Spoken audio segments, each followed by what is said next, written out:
Bismillahirrahmanirrahim. Assalamualaikum warahmatullahi wabarakatuh. Berita Al-Hijrah 27 Zulhijjah 13 Jun, saya Khadijah Faisal.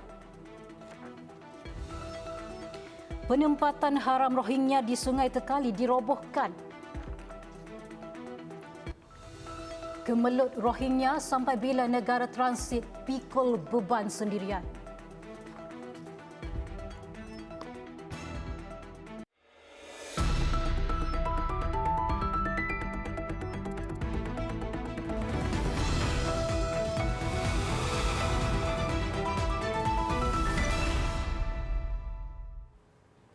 Penempatan haram yang dikaitkan dengan komuniti Rohingya di Sungai Tekali, Hulu Langat mula dirobohkan pagi tadi. Ahli Dewan Undangan Negeri Adun Dusun Tua, Datuk Johan Abdul Aziz berkata, perobohan struktur bangunan terbabit dilaksanakan sendiri oleh pemilik tanah. Hantaran video di Facebooknya menyaksikan beberapa struktur bangunan yang dibina di kawasan berkenaan telah dirobohkan, dipercayai menggunakan jentera berat. Video berdurasi 1 minit 14 saat itu turut memaparkan sebuah bangunan 2 tingkat rosak teruk selepas sebahagian besar strukturnya dirobohkan. Dalam rakaman itu juga terlihat sebuah jengkaut sedang menjalankan kerja-kerja merobohkan baki struktur bangunan. Sementara itu, memetik laporan bernama, Ahli Parlimen Hulu Langat Muhammad Sani Hamzan berkata, kerja-kerja merobohkan struktur penempatan ini dijangka mengambil masa selama 2 minggu. Ia melibatkan penempatan yang dibina di atas tanah rizab kerajaan dan sebahagian tanah milik persendirian. Bagaimanapun, beliau berkata bangunan 3 tingkat yang tular di media sosial tidak akan dirobohkan buat masa ini kerana ia dibina sepenuhnya di atas tanah milik persendirian. Kewujudan flat warga asing dipercayai dihuni etnik Rohingya sebelum ini menimbulkan persoalan tentang status pembinaannya, malah mencetuskan rasa kurang senang warga tempatan. Susulan video yang tular itu, Majlis Perbandaran Kajang MPKJ berkata, pihaknya telah mengambil tindakan penguatkuasaan termasuk mengeluarkan notis terhadap struktur binaan yang dibina tanpa kelulusan pihak berkuasa tempatan PBT di kawasan itu. Menurut MPKJ, pihaknya telah menjalankan operasi penguatkuasaan bersama agensi berkaitan serta mengeluarkan notis dan arahan mengikut peruntukan Akta Jalan, Parit dan Bangunan 1974/Akta 133. Semakan MPKJ turut mendapati pembinaan berkenaan membabitkan Lot 217, Lot 218 dan sebahagian tanah kerajaan rizab sungai yang terletak bersebelahan Kampung Kenangan 18, Sungai Tekali, Mukim, Hulu Langat. Malaysia tidak boleh terus memikul beban krisis pelarian Rohingya secara bersendirian. Walaupun sifat kemanusiaan menjadi pegangan moral negara, namun aspek keselamatan dan kebajikan rakyat tempatan perlu diletakkan sebagai keutamaan tinggi. Justru komuniti antarabangsa serta pihak berkaitan perlu mengambil serius dan bersama-sama memikul tanggungjawab dalam menyelesaikan isu pelarian Rohingya yang sudah berlarutan sekian lama. Pandangan itu disuarakan Ketua Pusat Kajian Asia Barat Institut Kajian Malaysia dan Antarabangsa IKMAS UKM, Dr. Abdul Rahim Ahmad. Beliau turut mengakui bahawa Malaysia ketika ini memikul tanggungjawab kemanusiaan terhadap golongan tertindas termasuk etnik Rohingya. Namun lambakan pelarian tanpa dokumen boleh menimbulkan pelbagai cabaran termasuk risiko keselamatan, kewujudan penempatan haram serta tekanan kepada sistem penguatkuasaan negara. Namun kita perlu ingat, dalam konteks sebuah negara yang berdaulat, keselamatan dan kebajikan rakyat sendiri merupakan keutamaan nombor 1 berbanding dengan kebajikan orang lain. Kita tidak boleh mengorbankan keselamatan domestik demi menutup kegagalan komuniti antarabangsa. Maka dari sudut keselamatan, kita perlu menekankan bahawa lambakan pelarian tanpa dokumen boleh menimbulkan risiko keselamatan sebenarnya, wujudkan koloni haram dan tekanan kepada sistem perundangan kita. Beliau menjelaskan Malaysia telah melaksanakan tanggungjawab kemanusiaan sebaik mungkin dan kini tumpuan perlu diberikan kepada usaha bersama oleh negara-negara lain serta badan antarabangsa. Bagi memastikan kelangsungan pengurusan yang lebih sistematik, pangkalan data mereka perlu diperkukuh selain pemantauan secara menyeluruh agar keberadaan golongan ini tertakluk di bawah perundangan negara secara telus. Isu ini juga layak menuntut penegasan status instrumen antarabangsa. Ialah kita kena hantar satu mesej yang jelas kepada negara ketiga bahawa ke negara ketiga dan juga UNHCR bahawa Malaysia adalah negara transit sahaja. Negara mereka singgah tetapi bukan negara destinasi mereka.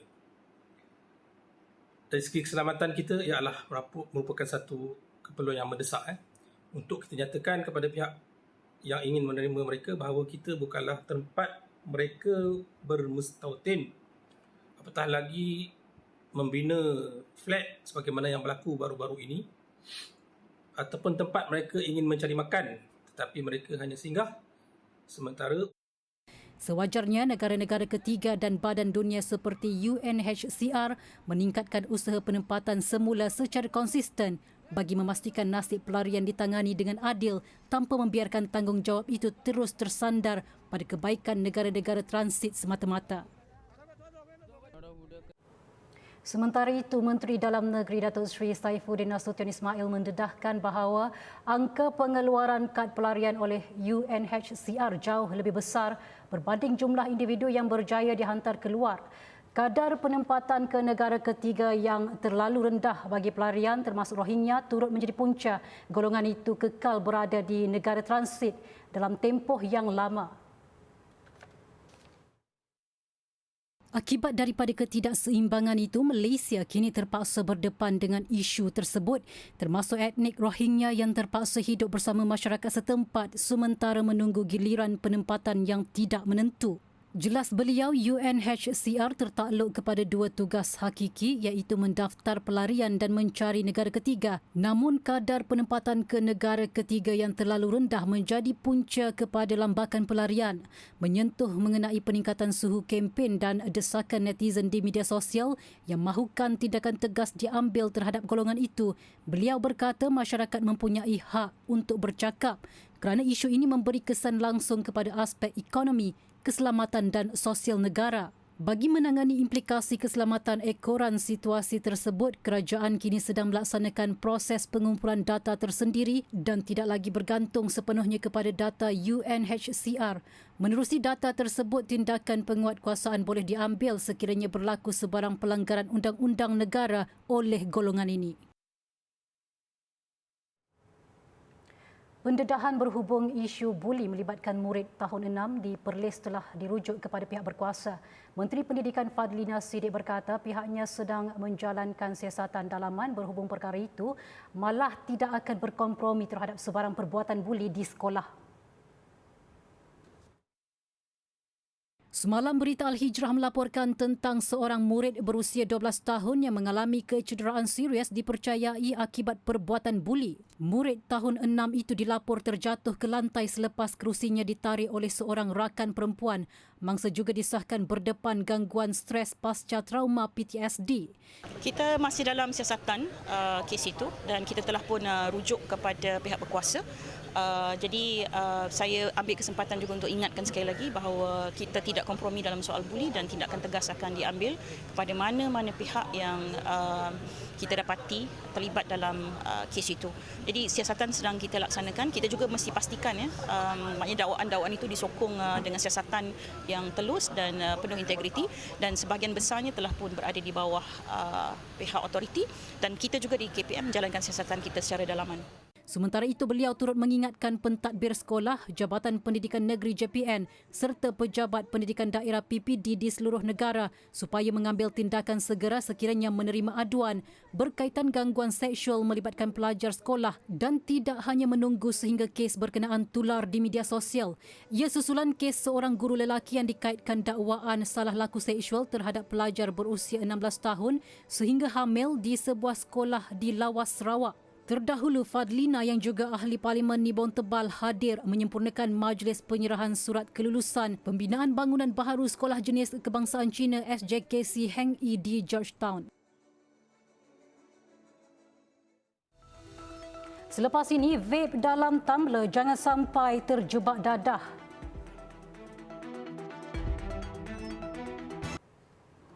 Baik, bertemu kembali. Taktik licik pelajar yang menyembunyikan rokok elektronik vape di dalam botol air atau tumbler tidak boleh dipandang ringan kerana ia berisiko menjadi laluan kepada gejala penagihan dadah yang lebih kronik. Biarpun dasar kerajaan terhadap vape masih belum dimuktamadkan, Agensi Anti Dadah Kebangsaan AADK memberi amaran bahawa kewujudan gadget dan barangan harian yang diubah suai ini merupakan ancaman baharu yang membimbangkan dan wajar dibendung segera. Pengarah Bahagian Pencegahan AADK Siti Mariam Mursidan menegaskan reka bentuk tumbler yang mempunyai ruang rahsia itu tular di media sosial selepas dibongkar oleh seorang guru di Lembah Kelang. Sehubungan itu, beliau meminta ibu bapa agar lebih cakna dan proaktif dalam memeriksa barangan peribadi anak-anak bagi menyekat rantaian tabiat merokok dan vape sejak dari awal. Maksudnya bersembang dengan anak. Maksudnya tidak lagi bersifat diam dan guna gadget. Maksudnya kena ada konversi dan dia tahu apa anak dia buat. Bukan isu menghongkong, tapi dia tahu apa yang dia buat dan dia macam anak tu ada sifat terbuka dan ibu bapa juga terbuka untuk menceritakan apa yang dia buat dan apa yang dia lakukan. Itu bukan sifat menghongkong. Mengulas mengenai senario penyalahgunaan dadah semasa, beliau mendedahkan seramai 191,832 individu semuda usia 14 tahun telah dikesan terlibat dalam gejala tersebut di seluruh negara. Setakat ini, AADK masih mengesan 155 kawasan berisiko tinggi penagihan dadah di seluruh negara, terutamanya di negeri-negeri yang berhampiran dengan sempadan negara. Siti Mariam ditemui selepas merasmikan program Jelajah Aspirasi Bebas Dadah peringkat daerah Kuala Nerus di Bandar Al-Watiku Billah Shah petang tadi. Sabah bakal muncul sebagai pemain industri utama yang akan memicu kejayaan agenda grid tenaga ASEAN pada masa hadapan.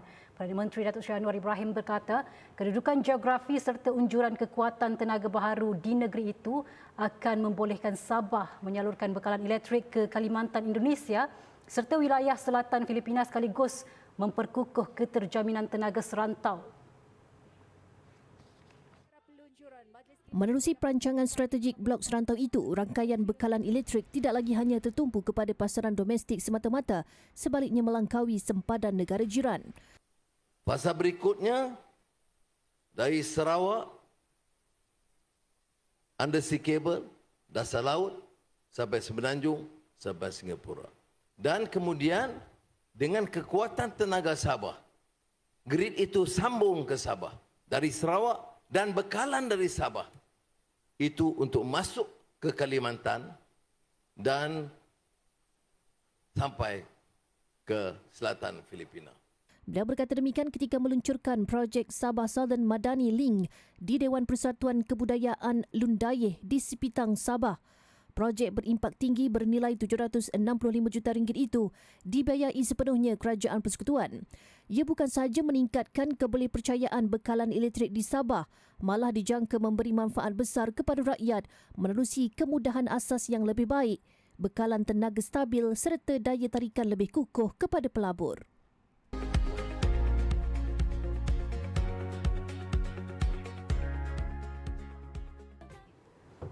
Kemajuan teknologi perlu dipandu oleh nilai dan etika agar ia menyumbang kepada kesejahteraan manusia sekaligus mengelakkan daripada menjadi alat manipulasi yang boleh menjejaskan maruah serta pemikiran masyarakat.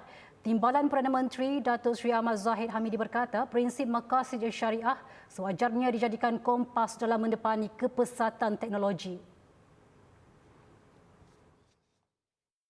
Selain dibimbangi menjadi alat manipulasi, krisis nilai dan hakisan adab menjadi antara kebimbangan utama yang perlu diberi perhatian. The bigger question is how technology should be guided. My greatest concern is that technology without values can become a tool of manipulations. Data without ethics can violate human dignity. Algorithms without wisdom can silently shape the minds of society. This is where I believe Maqasid Sharia plays its role as an ethical compass for progress. Technological advancement and system efficiency are not everything. Beliau menegaskan kejayaan sesuatu inovasi tidak boleh diukur berdasarkan kemajuan teknologi atau kecekapan sistem semata-mata, tetapi perlu dinilai melalui keupayaan melindungi agama, nyawa, akal, keturunan dan harta selaras prinsip maqasid syariah. Beliau turut menyeru umat Islam agar tidak sekadar menjadi pengguna pasif kepada teknologi yang dibangunkan pihak luar, sebaliknya perlu tampil ke hadapan sebagai pemikir, pencipta dan peneraju dalam menentukan hala tuju pembangunan teknologi masa hadapan. Beliau berkata demikian ketika berucap pada Persidangan Ulama Asia Tenggara 2026 di Pusat Konvensyen Kuala Lumpur KLCC. Sementara itu, Persidangan Ulama Asia Tenggara bukan sekadar medan pertukaran pandangan dan perbincangan ilmiah. Sebaliknya, platform untuk menterjemah idea tokoh pemikir berkaitan dasar dan program yang memberi manfaat kepada negara. Persidangan yang memasuki edisi keempat itu menghimpunkan ulama, cendekiawan dan pemimpin Islam dari pelbagai negara bagi membincangkan isu-isu semasa umat Islam termasuk cabaran teknologi, media dan pembangunan masyarakat. Alhamdulillah, kita sebenarnya menterjemahkan wacana-wacana yang dibincang itu dalam bentuk pelaksanaan, di mana kita menggerakkan gerak kerja seperti pendekatan wasati, iaitu bersederhana menerusi pelbagai advokasi dan juga gerak kerja oleh agensi-agensi haiwat agama dan rakan serajin termasuk juga NGO dan rakan-rakan strategi kita. Tambah beliau, kerajaan turut memberi tumpuan kepada usaha melahirkan gelombang kebangkitan ulama dan asatizah yang mampu menawarkan solusi terhadap isu-isu semasa serta memberikan bimbingan kepada masyarakat dalam mendepani cabaran dunia moden. Hasil daripada persidangan ini, semua cadangan dan idea akan didokumentasi dan dianalisis jika ia boleh dilaksanakan oleh agensi berkaitan. Lanskap pertahanan negara bukan lagi menjadi hak eksklusif Angkatan Tentera Malaysia ATM. Sebaliknya menuntut penglibatan menyeluruh rakyat bagi mendepani pelbagai ancaman keselamatan yang semakin kompleks.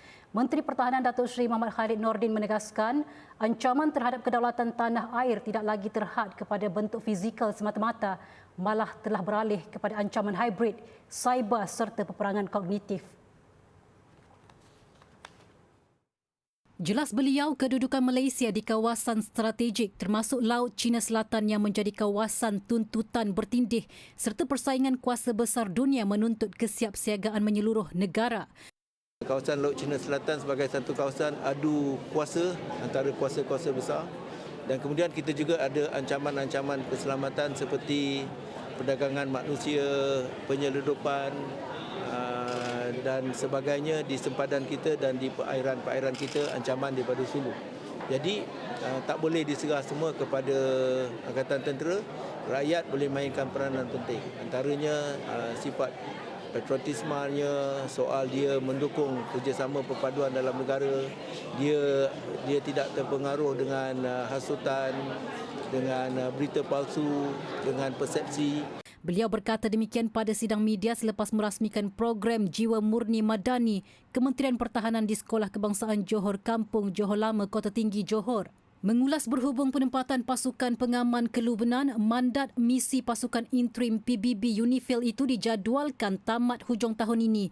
Namun Malaysia bersedia untuk menghantar semula malbat ke negara berkenaan sekiranya diperlukan berikutan situasi keselamatan yang semakin meruncing. Dalam perkembangan sama, Datuk Seri Muhammad Khalid memaklumkan 2 anggota malbat yang cedera akibat terkena serpihan letupan di Lubnan hanya mengalami kecederaan ringan dan telah menerima rawatan di sana. Selepas ini, Piala Dunia pengubat luka Gaza.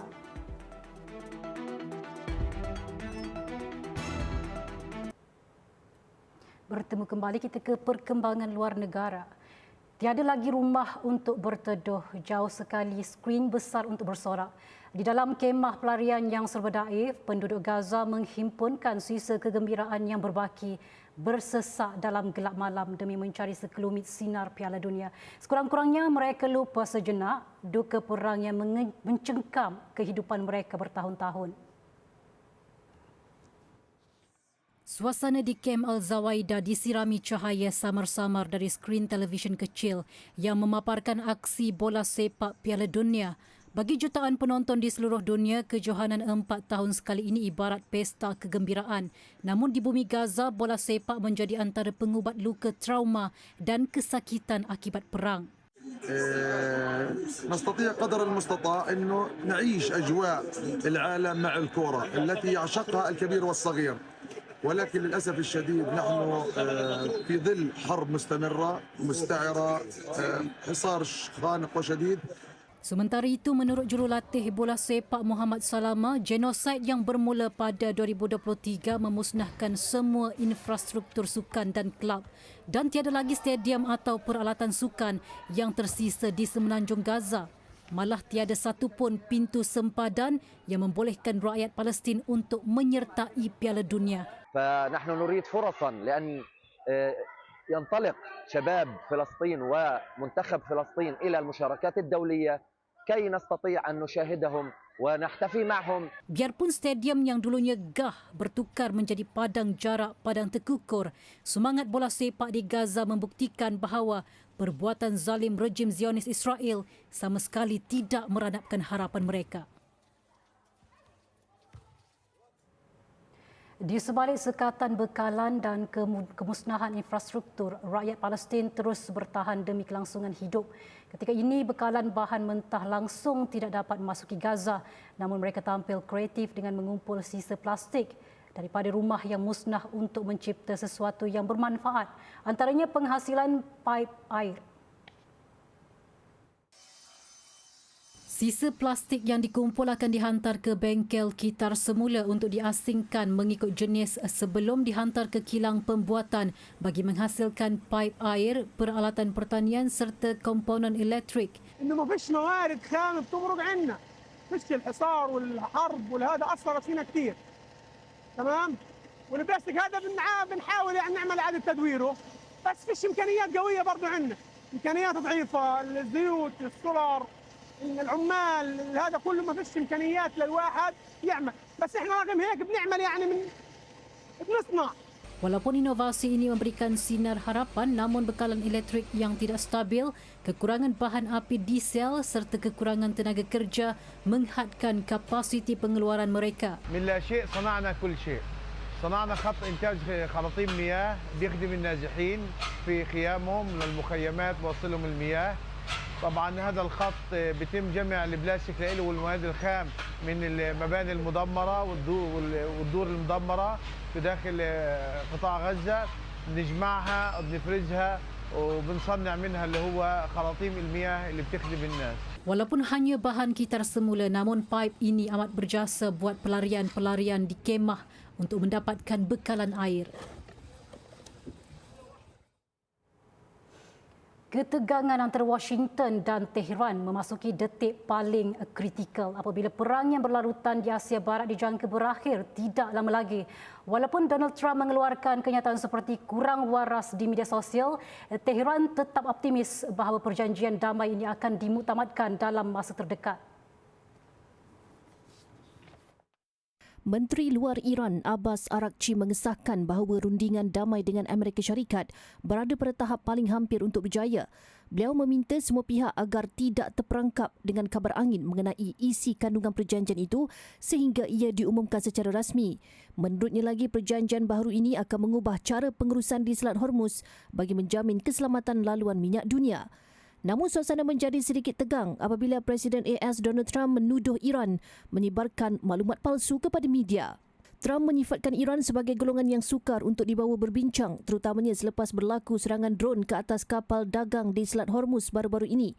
Bagaimanapun di pihak Tehran, segala tuduhan itu adalah usaha pihak tertentu, terutamanya rejim Israel untuk menggagalkan usaha damai tersebut. من صراحتا باید عرض بکنم که این توافق دشمنانی داره و در رأس اونها رژیم صهیونیستی هست و به دنبال مستمسک هایی هستند که این توافق رو به هم بزنن.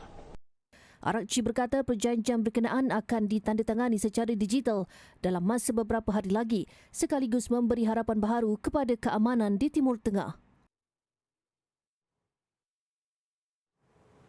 Baik, laporan itu menutup berita Al-Hijrah malam ini. Saya Khadijah Faisal dan juru bahasa isyarat Muhammad Amsyar Zamani. Assalamualaikum warahmatullahi wabarakatuh dan selamat malam.